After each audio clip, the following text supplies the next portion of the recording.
Siempre creí que el verdadero lujo no residía en la capacidad de comprar objetos tangibles.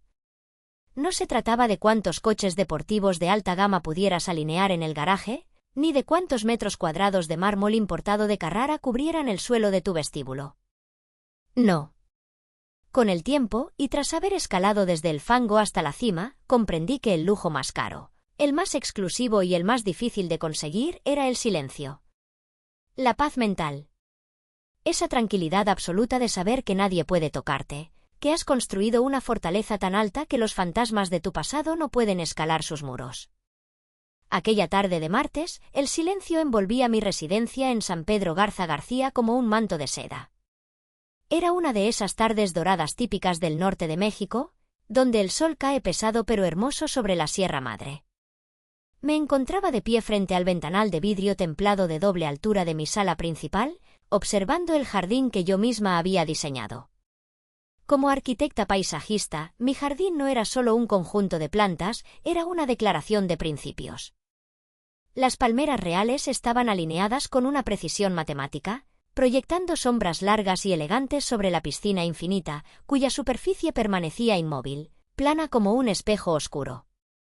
Soy Griselda. Tengo 38 años. Y hasta hace una hora, pensaba que el capítulo más doloroso de mi vida estaba cerrado con llave, sellado con cemento y enterrado a 3 metros bajo tierra. Señora Griselda, la voz de Rosa, mi ama de llaves, rompió mi meditación. Me giré lentamente. Rosa llevaba con nosotros 5 años. Era una mujer discreta, eficiente, que sabía cuándo hablar y cuándo volverse invisible. Pero hoy, su rostro habitualmente sereno mostraba una grieta de preocupación. Sus manos jugueteaban nerviosamente con el borde de su delantal inmaculado. ¿Qué pasa, Rosa?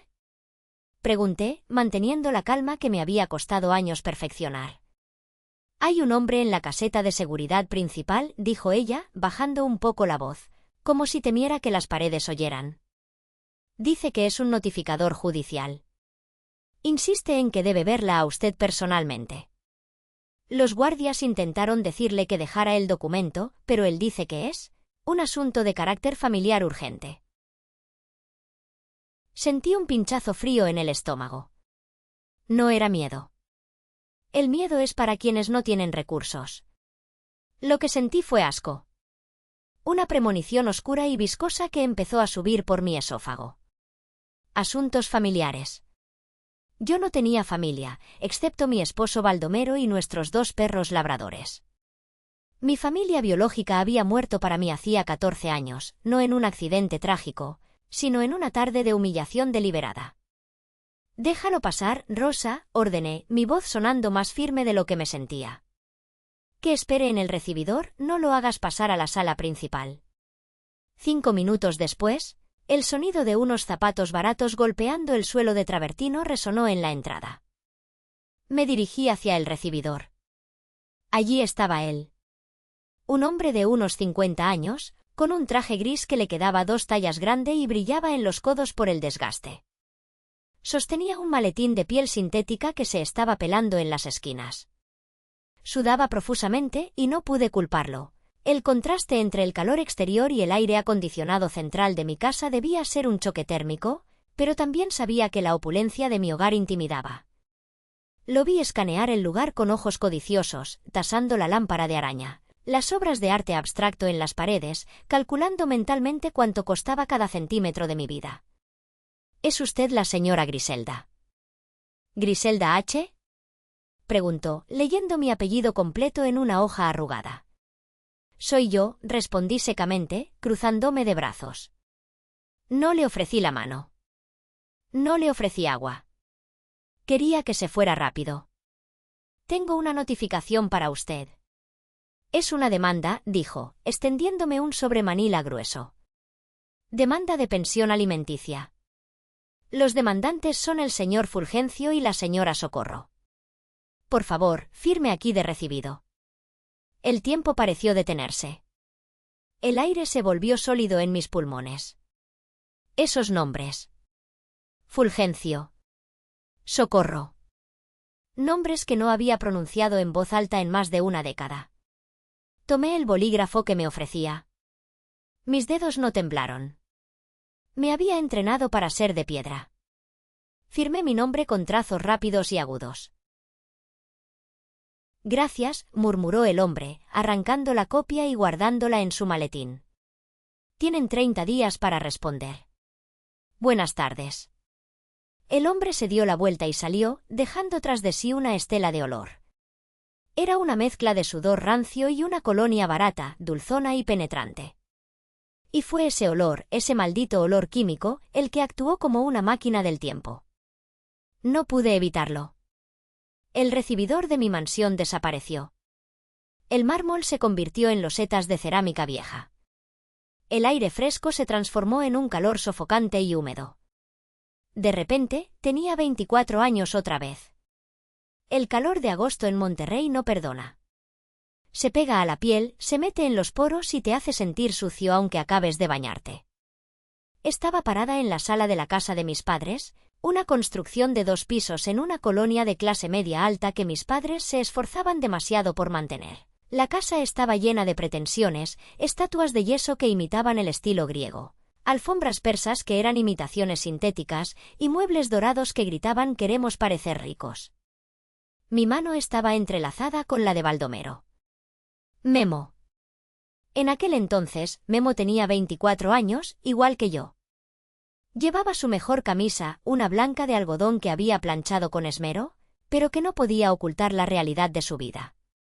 Sus manos eran grandes, ásperas, con callosidades duras como piedras en las palmas y restos de cal bajo las uñas que ningún cepillo podía sacar del todo. Era un albañil, un oficial de construcción. Yo era la hija del licenciado Fulgencio, un hombre que había hecho una pequeña fortuna vendiendo terrenos ejidales y que se creía de la aristocracia. Mi padre estaba sentado en su sillón favorito, ese que parecía un trono de terciopelo rojo. Mi madre, Socorro, estaba a su lado, sumisa, con la mirada fija en el suelo, jugando nerviosamente con un collar de perlas de fantasía. Repítemelo otra vez, porque creo que el calor me está afectando el oído, dijo mi padre. Su voz era tranquila, pero era la tranquilidad que precede a un huracán. Sacó un pañuelo de tela de su bolsillo y se cubrió la nariz, mirando a Memo con un asco teatral. ¿Dices que quieres casarte con mi hija? Sí, señor Fulgencio, respondió Memo. Su voz temblaba ligeramente, pero mantenía la cabeza alta. Me apretó la mano. Amo a Griselda. Sé que no tengo mucho dinero ahora, señor, pero soy trabajador. Tengo chamba segura en la obra, soy oficial de primera y mi patrón dice que pronto me hará maestro de obras. No le faltará nada a su hija. Mi padre soltó una carcajada seca, corta, como un ladrido. ¿Maestro de obras? Repitió con burla, saboreando el desprecio en cada sílaba. Vaya ambición. ¿Y dónde van a vivir? ¿En un cuarto de obra negra con techo de lámina? ¿Vas a llevar a mi hija, a la que pagué colegios privados y clases de piano, a vivir entre bultos de cemento y olor a sudor? Papá, por favor, intervine, sintiendo que las lágrimas me picaban en los ojos. Memo es un hombre bueno. Es honesto. Me trata como a una reina. Te trata como a una igual, que es lo que te mereces por tener tan poco criterio.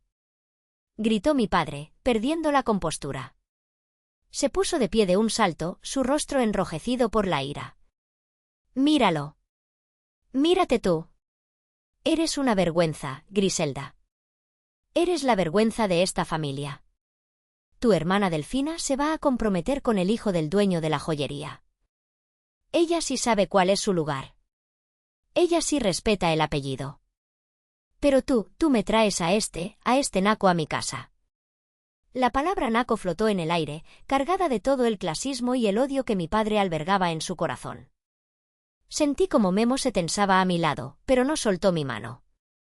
Señor, dijo Memo, con una dignidad que mi padre jamás tendría, puede insultarme a mí, pero no insulte el amor que le tengo a su hija. El dinero se hace, señor. La decencia se trae de cuna. Cállate, muerto de hambre. Rugió mi padre. Caminó hacia un escritorio de caoba y sacó una carpeta de piel.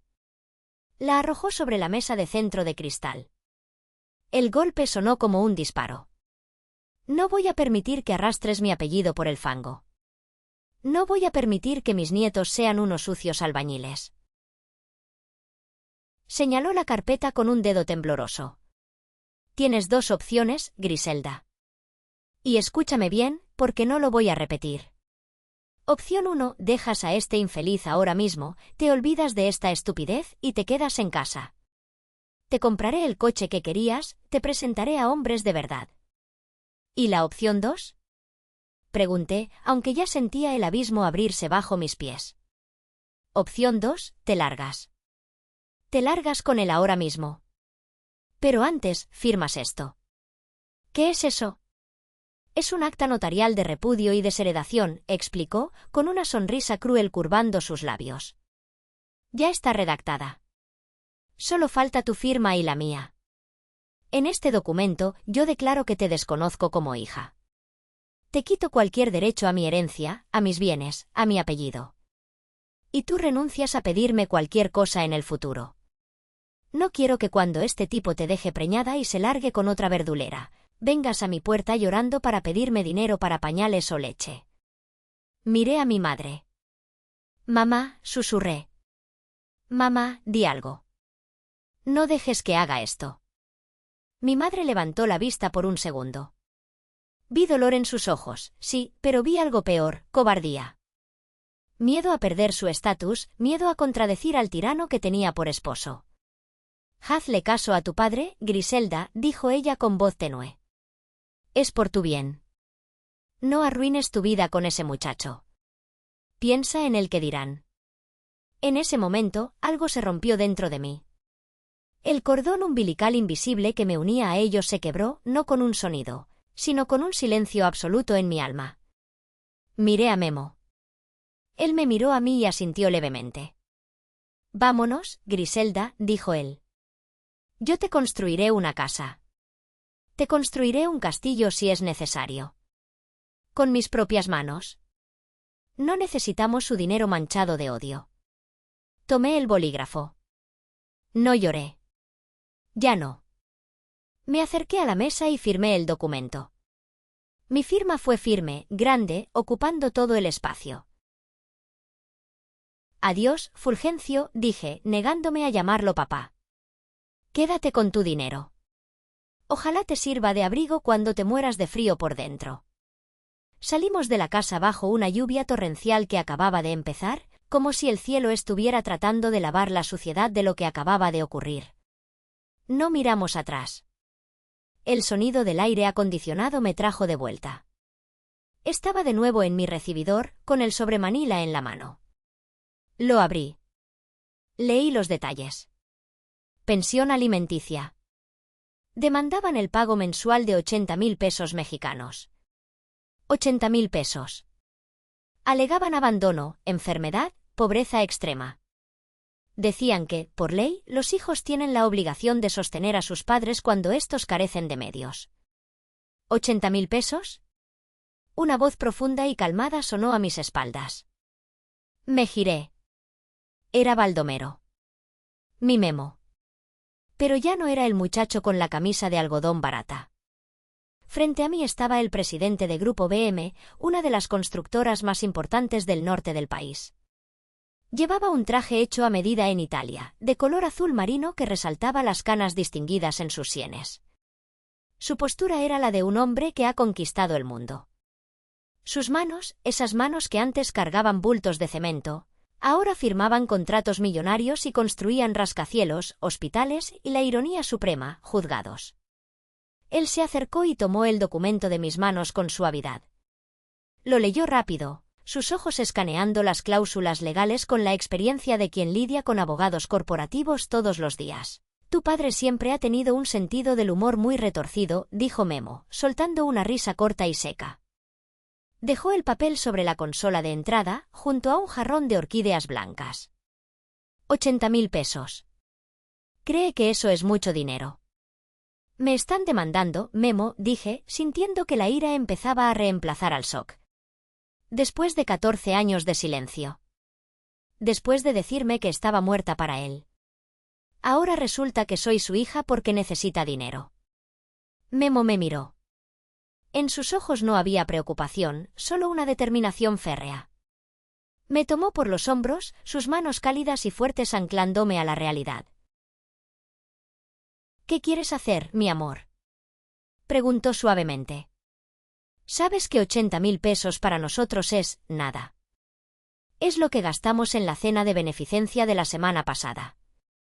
Puedo escribirles un cheque ahora mismo, dárselo a un abogado y que se callen la boca para siempre. Podemos comprar su silencio. Lo pensé. Sería lo fácil. Pagarles para que desaparezcan. Seguir con mi vida perfecta en mi mansión perfecta. Pero luego recordé la cara de mi padre. Recordé la palabra naco. Recordé a mi madre mirando hacia otro lado. Recordé cómo nos humillaron porque éramos pobres. Y ahora querían usar la sangre, esa misma sangre que repudiaron, para parasitar nuestro éxito. No, dije, y mi voz sonó dura, como el acero templado. No quiero darles ni un centavo. No se trata del dinero, Memo. Se trata de dignidad. Él firmó un papel. Él juró que yo no era su hija. Quiero que se trague esas palabras. Quiero ir a juicio. Memo sonrió. Fue una sonrisa lenta, peligrosa, la sonrisa de un lobo que ve a una oveja coja acercarse a su territorio. Me encanta cuando te pones así, dijo, besándome la frente. Entonces, vamos a la guerra. Llama a la licenciada Altagracia. Dile que prepare la artillería pesada. Vamos a recordarles a tus padres quién es el albañil y quién es la hija repudiada. Tomé mi teléfono.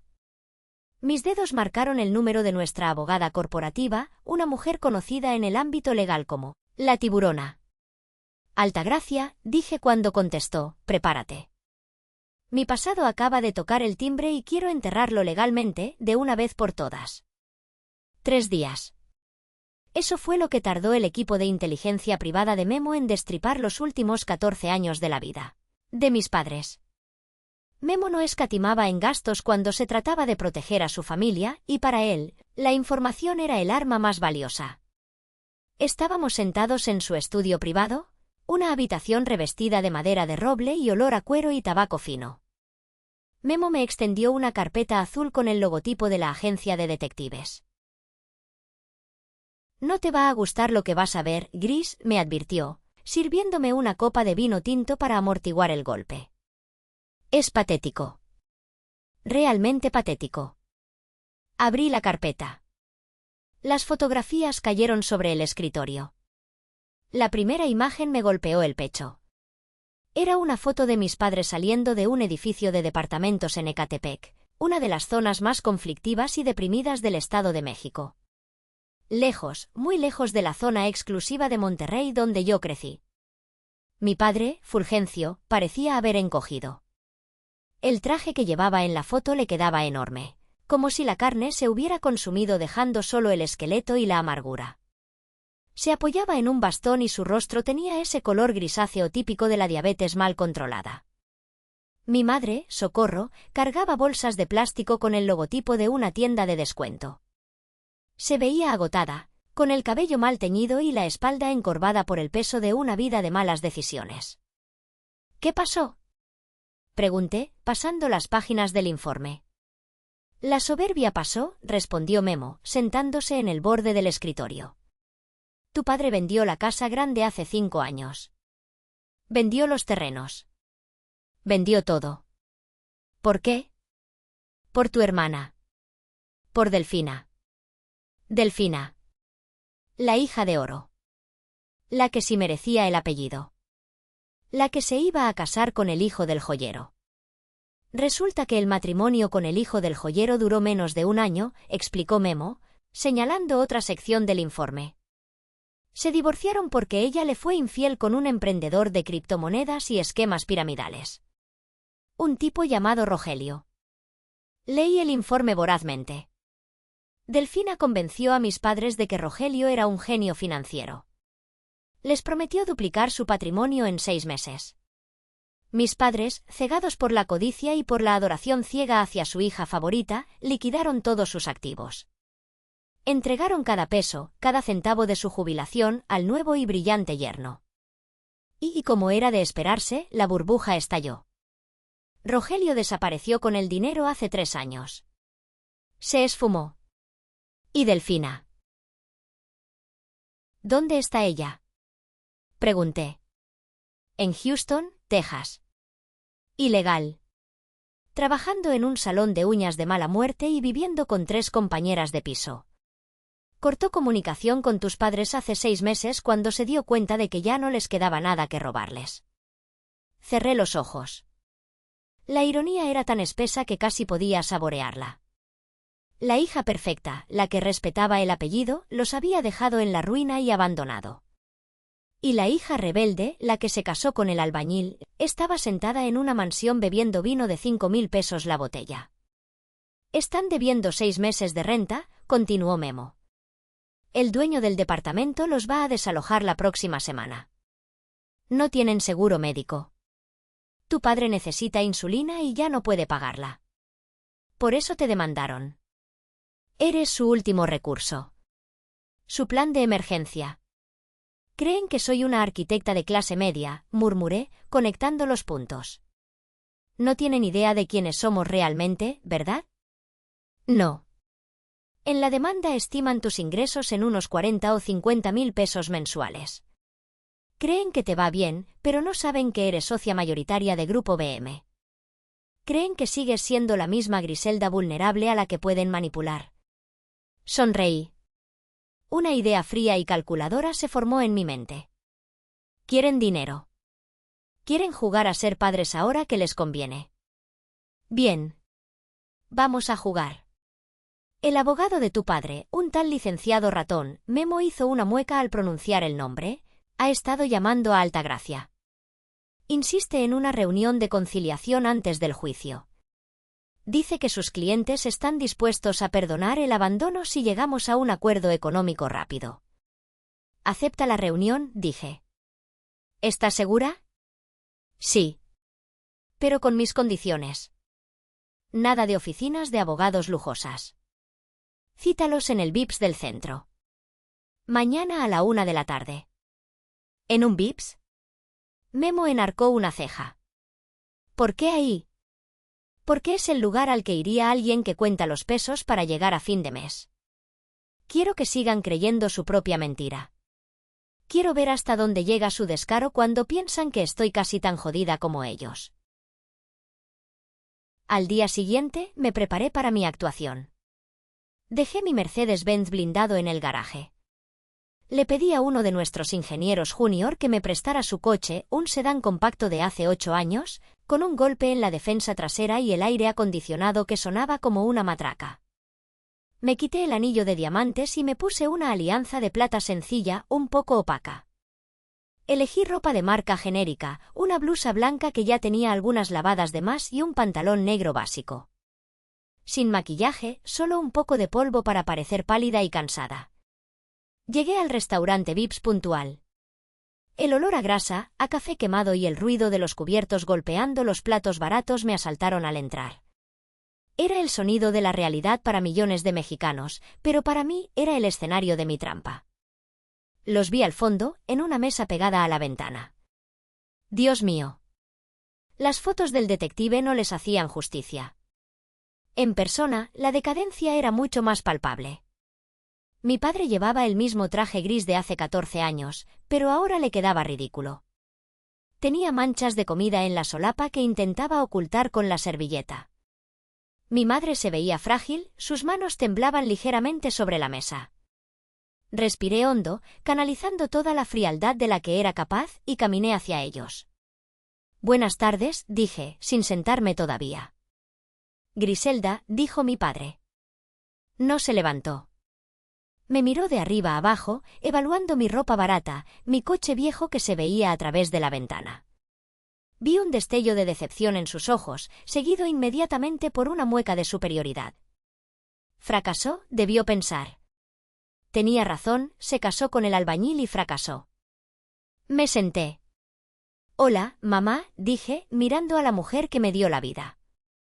Hija, ella intentó estirar la mano para tocarme, pero mi padre carraspeó fuertemente, y ella retiró la mano como si se hubiera quemado. El control que él ejercía sobre ella seguía intacto, incluso en la miseria.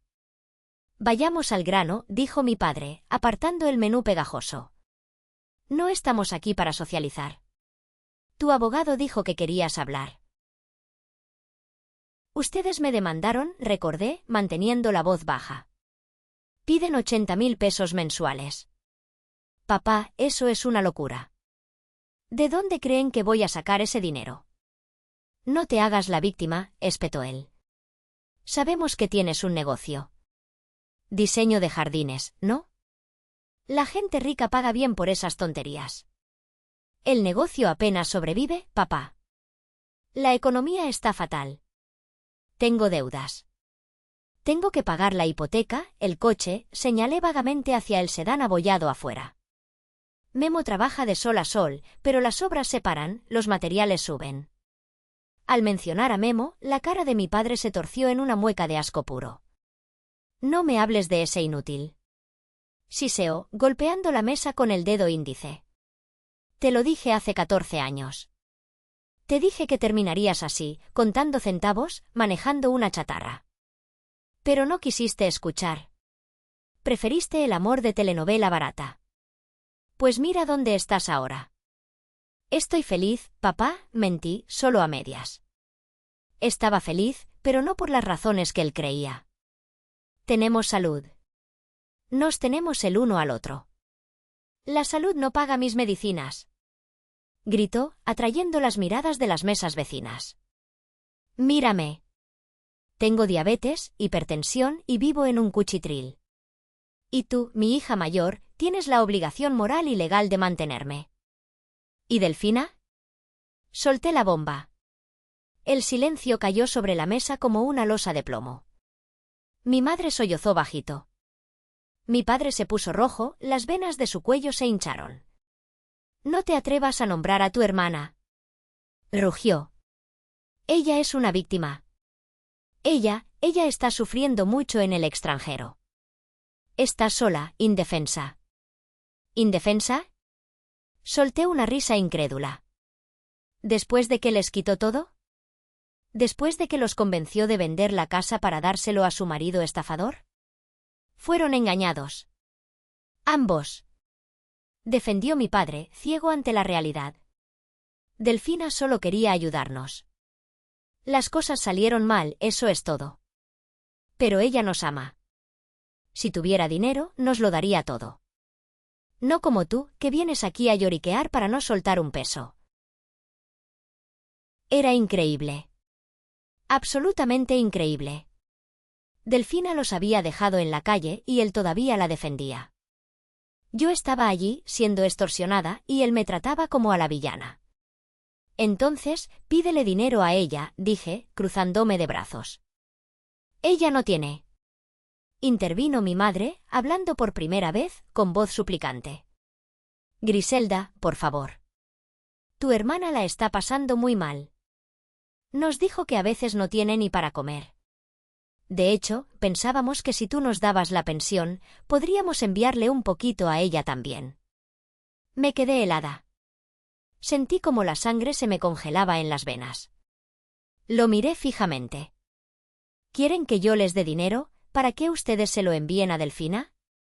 Ella es tu hermana, dijo mi padre, como si eso explicara todo. La familia se apoya. ¿La familia se apoya? Repetí, sintiendo una risa histérica burbujear en mi garganta. ¿Como cuando me apoyaron a mí hace 14 años?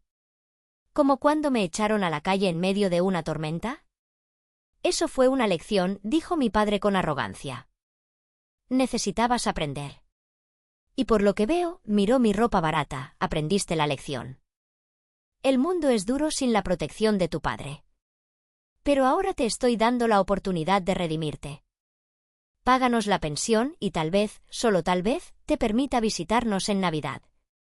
Miré el reloj. Ya había escuchado suficiente. Ya tenía lo que necesitaba, la confirmación de que no había ni un átomo de arrepentimiento en sus cuerpos. Solo eran parásitos buscando un nuevo huésped. Me levanté de la silla. No tengo 80.000 pesos para ustedes, dije, mi voz ya no temblaba. Era firme y final. Y aunque los tuviera, no se los daría para que mantengan a la mujer que los arruinó. Entonces nos veremos en el tribunal. Amenazó mi padre, levantando la voz. El juez te obligará. Te embargarán el sueldo. Te quitarán esa empresa de jardinería mediocre. Que así sea, Fulgencio, dije. Saqué un billete de 200 pesos y lo dejé sobre la mesa para pagar mi café y el de ellos. Tómense un refresco. Será lo último que obtengan de mí. Salí del restaurante sin mirar atrás. Entré en el coche viejo, cerré la puerta y por un momento, solo por un momento, permití que una lágrima de rabia rodara por mi mejilla. La sequé furiosamente. Marqué el número de Altagracia. Se acabó la diplomacia, le dije. Vamos a juicio. Y Altagracia, quiero que busques el documento original de 2010. Ese que está en el archivo muerto de la notaría número 4. ¿El acta de repudio? Preguntó la abogada. Exacto. Vamos a ver si el juez opina que la familia se apoya cuando lea lo que mi padre juró ante la ley. Están siguiendo la historia de la dulce venganza de Griselda. ¿Pueden creer el descaro de ese padre al exigir dinero a la hija que repudió para mantener a la hija favorita? ¿Que lo estafó? Si sienten indignación por nuestra protagonista, denle me gusta al vídeo ahora mismo y dejen el comentario Karma aquí abajo. Cada interacción suya nos ayuda a llevar esta historia a más personas. Muchas gracias. La noche anterior al juicio no dormí. No por miedo, sino por esa electricidad estática que recorre el cuerpo antes de una tormenta. Estaba acostada boca arriba, mirando las vigas de madera noble del techo de nuestra habitación, escuchando la respiración profunda y rítmica de Memo a mi lado. 14 años. Habían pasado 5110 días desde que firmé mi sentencia de destierro y mañana, esa misma firma sería mi espada y mi escudo. Me levanté a las 4 de la mañana. Necesitaba que mi apariencia fuera una armadura impenetrable. No elegí mi vestuario al azar. Deseché los trajes de sastre negros convencionales. Quería que me vieran. Quería que vieran cada centímetro del éxito que me habían negado. Elegí un vestido de seda cruda color marfil de una diseñadora exclusiva de la Ciudad de México, acompañado de un saco estructurado de lino italiano. En mi muñeca, coloqué el reloj Patek Philippe que Memo me regaló cuando nuestra empresa facturó su primer billón de pesos. No era ostentación vacía, era la evidencia física de nuestra victoria sobre su desprecio. Llegamos al Tribunal de lo Familiar de Monterrey a las 8:30 de la mañana. El edificio era imponente, una estructura moderna de cristal y acero que brillaba bajo el sol inclemente del norte. Memo detuvo la camioneta blindada frente a la entrada principal. Al bajar, sentí el calor del asfalto traspasar las suelas de mis zapatos, pero mi sangre estaba helada. ¿Lista, arquitecta?, preguntó Memo, usando el título que tanto le molestaba a mi padre, quien siempre dijo que las mujeres solo servían para decorar casas, no para construirlas. Más que lista, ingeniero, respondí, apretando su mano. Entramos. El aire acondicionado del juzgado estaba al máximo, creando un ambiente artificialmente gélido. Caminamos por el pasillo central, nuestros pasos resonando con autoridad. Y entonces los vi. Estaban sentados en una banca de madera fuera de la sala tercera. Si en el restaurante Vips se veían mal, aquí, bajo la luz fluorescente y clínica del juzgado, se veían devastados. Mi padre llevaba el mismo traje gris, pero ahora noté que el dobladillo del pantalón estaba descosido y arrastraba por el suelo. Mi madre llevaba un vestido negro que le quedaba grande, probablemente prestado, y sostenía un rosario de plástico entre los dedos, murmurando oraciones que seguramente pedían dinero, no perdón. A su lado estaba el licenciado Ratón. Su verdadero apellido era Rodríguez, pero su apodo le hacía justicia. Tenía el cabello engominado hacia atrás con exceso de gel, un bigote ralo y un traje sintético color café que brillaba bajo la luz.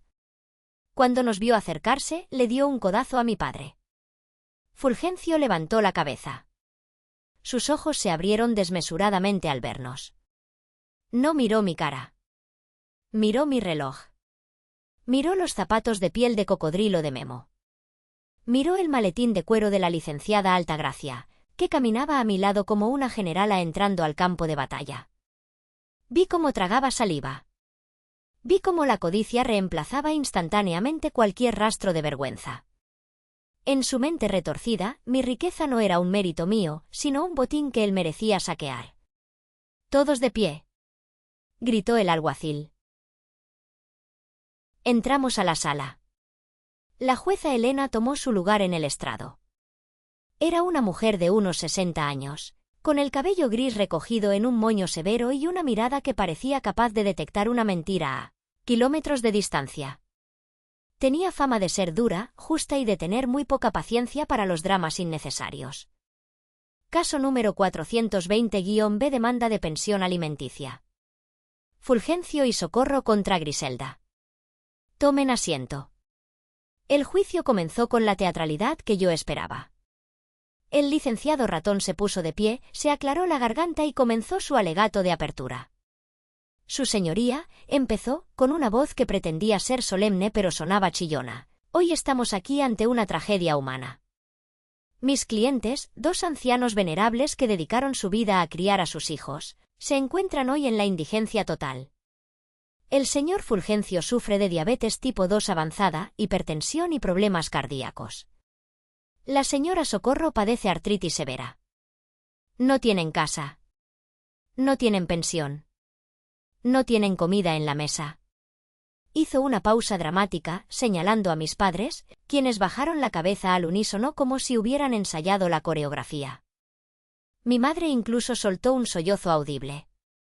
Y mientras ellos sufren, continuó Ratón, girándose para apuntarme con un dedo acusador, su hija mayor, la demandada, vive en la opulencia. Se niega a tenderles la mano. Se niega a compartir las migajas de su banquete con quienes le dieron la vida. La ley es clara, su señoría. El Código Civil de Nuevo León establece la reciprocidad. Los padres cuidan a los hijos, y los hijos deben cuidar a los padres. Pedimos justicia. Pedimos humanidad. Solicitamos una pensión provisional y definitiva de 80.000 pesos mensuales, más gastos médicos retroactivos. La jueza Elena anotó algo en su libreta sin cambiar de expresión. Luego, se dirigió a nosotros. La defensa tiene la palabra. La licenciada Altagracia se levantó. No caminó de un lado a otro.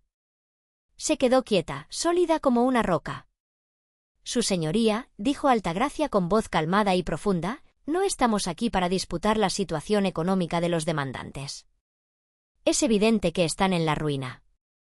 Tampoco estamos aquí para negar la capacidad económica de mi cliente. Al escuchar esto, mi padre levantó la vista de golpe. Sus ojos brillaron. ¿Lo admiten?, debió pensar. Gané. De hecho, continuó Altagracia, sacando un documento financiero certificado, para ahorrarle tiempo al tribunal en investigaciones, presentamos voluntariamente la declaración de impuestos del último año fiscal de la señora Griselda. Altagracia caminó hacia el estrado y entregó el documento. Luego, se giró hacia la sala y dijo el número en voz alta, deliberadamente. El ingreso neto mensual promedio de mi cliente, después de impuestos, es de 2.400.000 pesos. Un grito ahogado se escuchó en la sala. Provenía de mi madre. Mi padre se agarró el pecho, pero no por un infarto, sino por la emoción abrumadora de la avaricia pura. 2.400.000. Podía ver los engranajes de su cerebro girando a toda velocidad. 80.000 pesos ya no le parecían suficientes.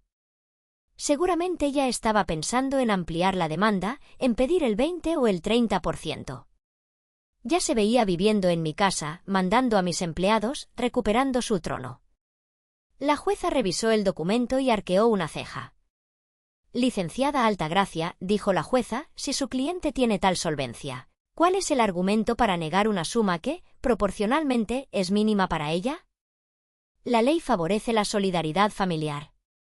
La solidaridad familiar, su señoría, respondió Altagracia, su tono endureciéndose, se basa en la existencia de una familia. Pero en este caso, la familia dejó de existir legalmente hace 14 años. Altagracia regresó a nuestra mesa y sacó el arma secreta. El sobre de plástico transparente que contenía el documento original, amarillento por el tiempo, pero con los sellos notariales intactos. Presento ante este tribunal la prueba, acta notarial número 5822, fechada el 15 de agosto del año 2010. El licenciado Ratón frunció el ceño, confundido. Claramente, mi padre no le había contado sobre este pequeño detalle. Mi padre, por su parte, se puso pálido. El color abandonó su rostro tan rápido que parecía un cadáver. ¿Qué es esto?, preguntó la jueza, tomando el documento. Es un acta de repudio de paternidad y desheredación, explicó Altagracia.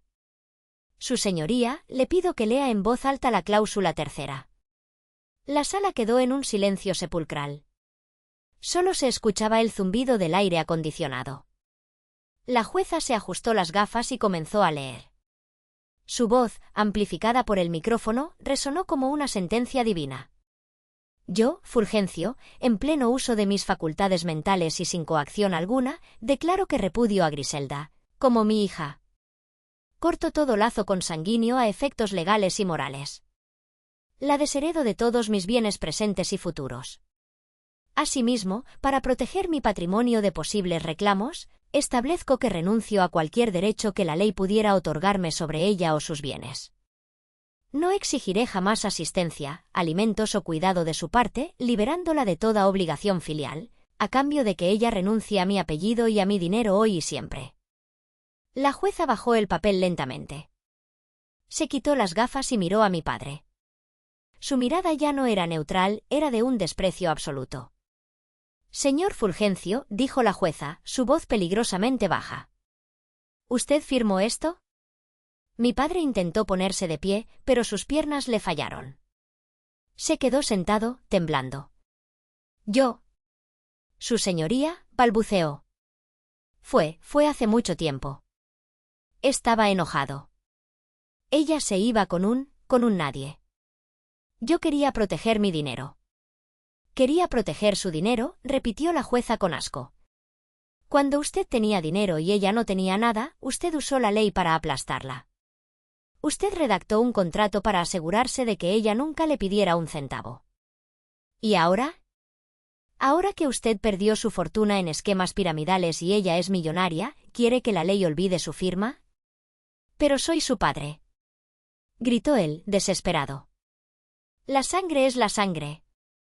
Usted vendió esa sangre por un acta notarial. La jueza golpeó el estrado con la mano abierta. Hay un principio general del derecho que dice, nemo auditur propriam turpitudine mallegans. Nadie puede alegar su propia torpeza o dolo para beneficiarse. Usted renunció a ser padre para no tener obligaciones. Felicidades, señor. Lo logró. No tiene obligaciones. Pero tampoco tiene derechos. El abogado ratón estaba sudando tanto que el gel de su cabello se le escurría por la frente. Intentó intervenir. Su señoría, tal vez podamos anular el acta por vicios del consentimiento, siéntese, abogado, antes de que lo sancione por presentar una demanda frívola. Le espetó la jueza. Altagracia me miró y asintió. Era mi turno. Su señoría, dijo Altagracia, mi cliente solicita permiso para dirigirse a la corte antes de la sentencia. Concedido, dijo la jueza. Me puse de pie. Mis piernas no temblaban. Sentí la mano de Memo en mi espalda baja, dándome el último empujón de fuerza. Caminé hasta quedar frente al estrado, pero luego me giré para mirar a mis padres. Los miré a los ojos. Ya no eran los gigantes que me aterrorizaban en mi juventud. Eran dos ancianos patéticos atrapados en su propia red de mentiras. Fulgencio, dije. No lo llamé papá. Durante 14 años, viví con la vergüenza de ser la hija repudiada. Pensé que había algo malo en mí. Pero hoy me doy cuenta de que el problema nunca fui yo. Fue tu miedo. Tu miedo a que yo fuera feliz con alguien a quien tú considerabas inferior. Señalé a Memo, que estaba sentado con la dignidad de un rey. Te pasaste la vida llamando a mi esposo el albañil. Lo humillaste porque tenía polvo en las botas. Pero te tengo una noticia. Hice una pausa, dejando que la tensión llenara la habitación.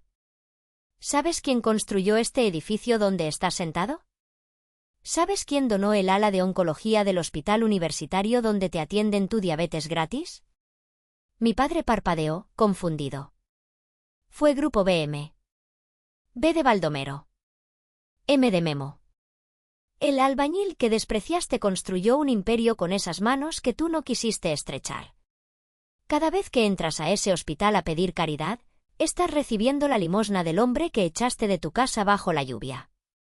Un murmullo recorrió la sala. Los secretarios, los alguaciles, todos miraron a Memo con nuevo respeto. Mi padre parecía que iba a vomitar.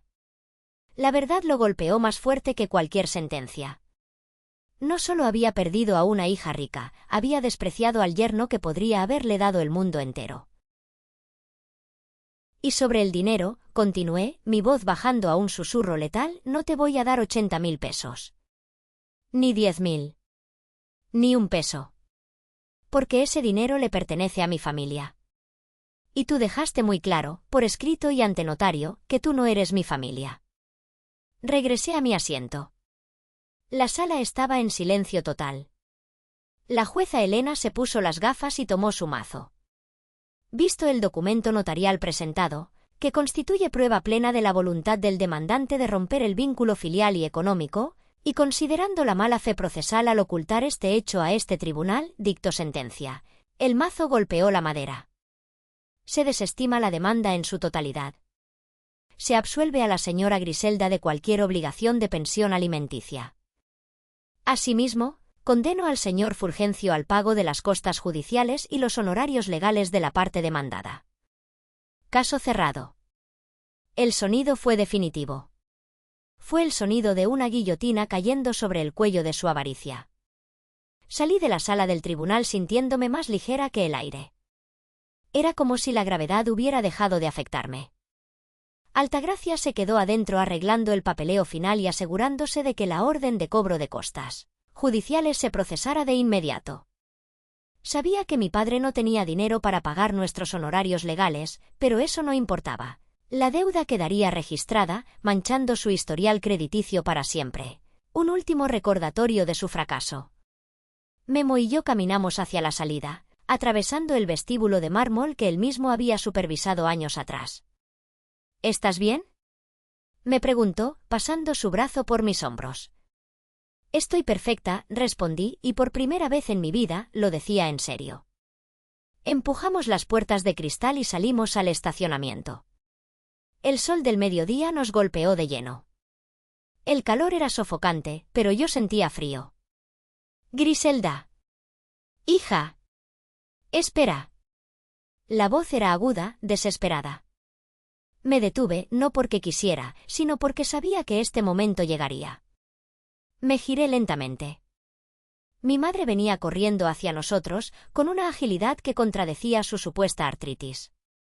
Detrás de ella, mi padre cojeaba, apoyándose pesadamente en su bastón, respirando con dificultad.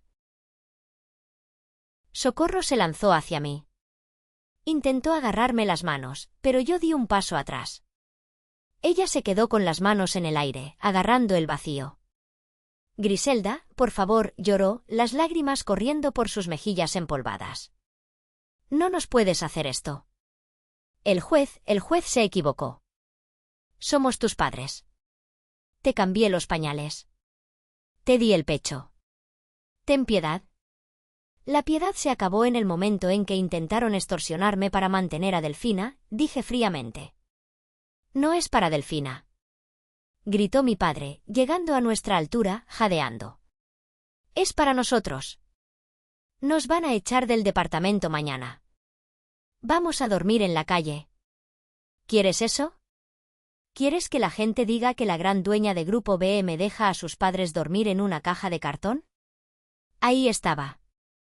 Incluso en la derrota, intentaba manipularme con el qué dirán. Memo dio un paso adelante, imponiendo su presencia física.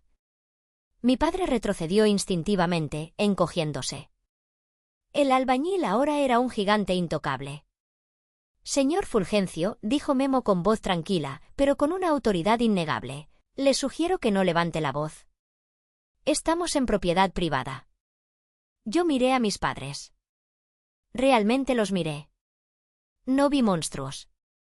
Vi a dos personas pequeñas, vacías y tristes. Sentí una pena profunda, no por ellos, sino por la niña que yo fui, la que tanto buscó su aprobación. Esa niña ya no existía. No quiero que duerman en la calle, dije. Los ojos de mi madre se iluminaron con una esperanza repentina. ¿Lo ves, Fulgencio? Chilló ella. Ella es buena. Tiene corazón. Gracias, hija, gracias. Sabía que no nos abandonarías. Con unos 50.000 pesos nos arreglamos, o si tienes un departamento vacío. Levanté la mano para callarla. No me has entendido, Socorro.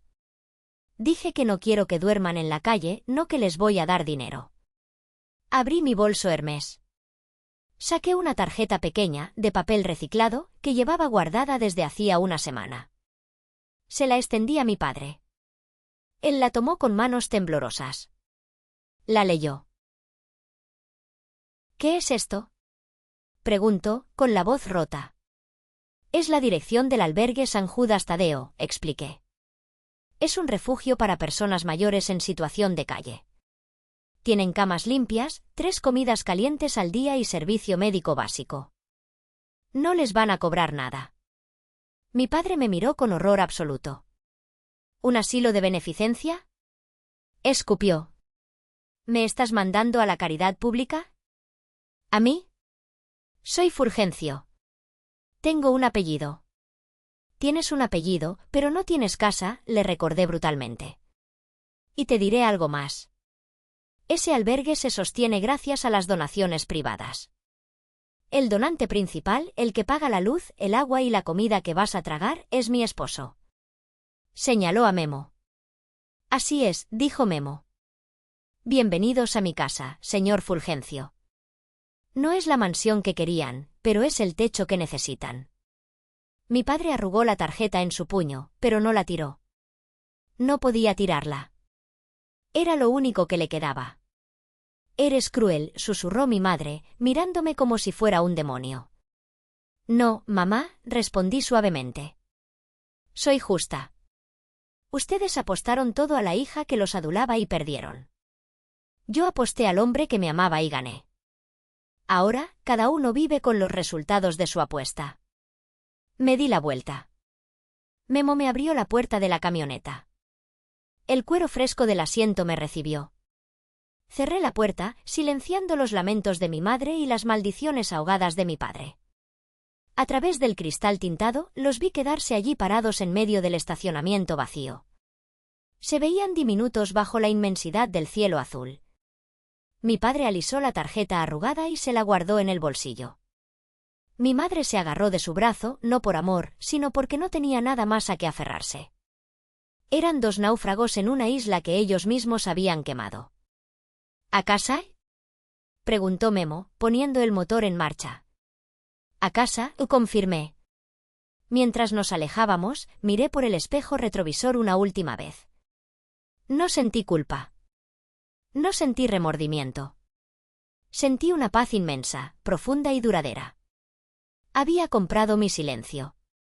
Había pagado el precio de mi libertad con 14 años de dolor y ahora la deuda estaba saldada. Mi balance estaba en ceros. Y por primera vez en mi vida, mi cuenta emocional estaba llena. Dicen que la sangre es más espesa que el agua, pero yo he aprendido que el respeto y la lealtad son más fuertes que cualquier lazo biológico. A menudo me preguntan si me arrepiento de haber dejado a mis padres en ese albergue. La sociedad nos condiciona para creer que debemos perdonar todo a nuestros padres simplemente porque nos dieron la vida. Pero, ¿qué pasa cuando esos padres te quitan las ganas de vivir? ¿Qué pasa cuando el amor viene con una factura y condiciones? Mis padres no buscaban a su hija, buscaban un cajero automático. Si yo hubiera cedido, si les hubiera dado el dinero, no habría comprado su amor, solo habría financiado su toxicidad y, peor aún, habría traicionado a la única persona que realmente estuvo conmigo cuando no tenía nada, mi esposo y a mí misma. El karma no es una venganza del universo, es simplemente el espejo de tus propias acciones. Ellos sembraron viento y cosecharon tempestades. Yo sembré amor en tierra árida y cultivé un jardín. Pregunta para ustedes, mírense al espejo y sean honestos, si estuvieran en mis zapatos, con el poder y el dinero en sus manos, ¿habrían salvado a los padres que los repudiaron? ¿O habrían hecho lo mismo que yo y les habrían entregado esa tarjeta del albergue? ¿Soy una mala hija o soy una sobreviviente justa? Quiero leer su verdad en los comentarios. Gracias por acompañarnos en este viaje de dolor, justicia y redención. La historia de Griselda nos enseña que el verdadero valor de una persona no está en su cuenta bancaria, sino en su integridad. Si esta historia te ha movido algo por dentro, si te ha hecho pensar en tus propias relaciones familiares, por favor, dale me gusta al vídeo. No olvides suscribirte al canal y activar la campanita de notificaciones para no perderte ninguno de nuestros relatos. Traemos las mejores historias de drama, venganza y lecciones de vida de todo Internet, narradas especialmente para ti. Hasta la próxima historia.